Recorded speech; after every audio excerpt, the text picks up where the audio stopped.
chanter. Faut chanter, maman, faut chanter. Faut chanter, maman, faut chanter. Bonjour à tous, je suis Mano et je vous souhaite la bienvenue dans ce 13e épisode de la capsule, l'émission du blog Kandi Côte d'Ivoire qui vous permet de découvrir des faits parfois méconnus de l'histoire de la Côte d'Ivoire.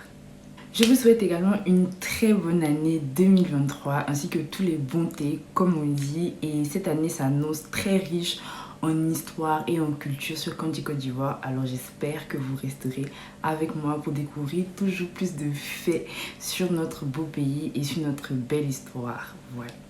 Alors aussi, le jeu de société de Kandi Côte d'Ivoire, ce que presque personne ne sait sur la Côte d'Ivoire, est toujours disponible et je vous mettrai le lien en description pour pouvoir le commander. En cette nouvelle année, je vous propose pour la première fois une série d'épisodes portant sur le même sujet. Nous allons donc découvrir ensemble comment l'épidémie de 1899 de la fièvre jaune a affecté tout le cours de l'histoire de la Côte d'Ivoire.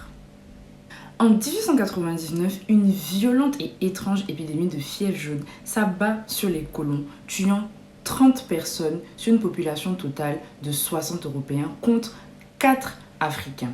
Même si ce n'est pas la première fois qu'une telle épidémie apparaît, cette dernière est d'une violence inouïe et comme à chaque fois, les colons sont les principales victimes. Ils décident alors de réagir très vite et délocalisent la capitale de la colonie Côte d'Ivoire à Adjamé Santé, plus connue sous le nom de Bingerville. Pourquoi avoir choisi Bingerville au détriment d'autres villes comme Grand Laou, San Pedro ou même Assigny? C'est ce que je vous propose de découvrir dans ce premier épisode sur la série de l'épidémie de la fièvre jaune et l'histoire des capitales ivoiriennes. En 1900, Adjamé Santé devient la capitale de la colonie Côte d'Ivoire. Elle prend alors le nom de Bingerville en hommage à Louis-Gustave Binger, premier gouverneur de la colonie. Elle succède ainsi à Grand-Bassam, première capitale de la colonie Côte d'Ivoire. Déjà alertée par les épidémies de 1852 et 1857 ayant eu lieu à Dabou, Grand-Bassam et Assigny, les colons envisagent sérieusement de déménager en 1897. Une mission d'études pilotée par le capitaine Boudaï est menée de 1897 à 1899. Le but de cette mission d'études, trouver la ville parfaite qui permettrait d'accueillir suffisamment de bateaux pour les activités commerciales. Car il faut le dire, l'économie coloniale est basée majoritairement sur le commerce ainsi que l'export de matières premières.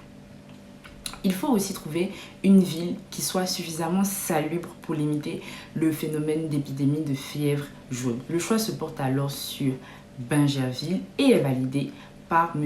Despèze, ingénieur pont et chaussée. Mais alors, comment se passe l'installation et la création de la capitale provisoire? Bingerville deviendra-t-elle une capitale permanente?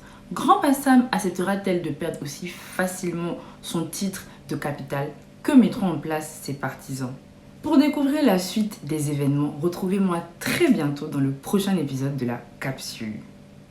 Ainsi s'achève l'épisode 13 de la capsule.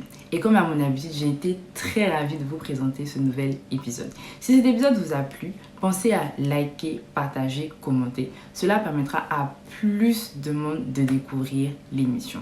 Comme d'habitude, j'ai mis en description les sources qui m'ont aidé à réaliser cette vidéo.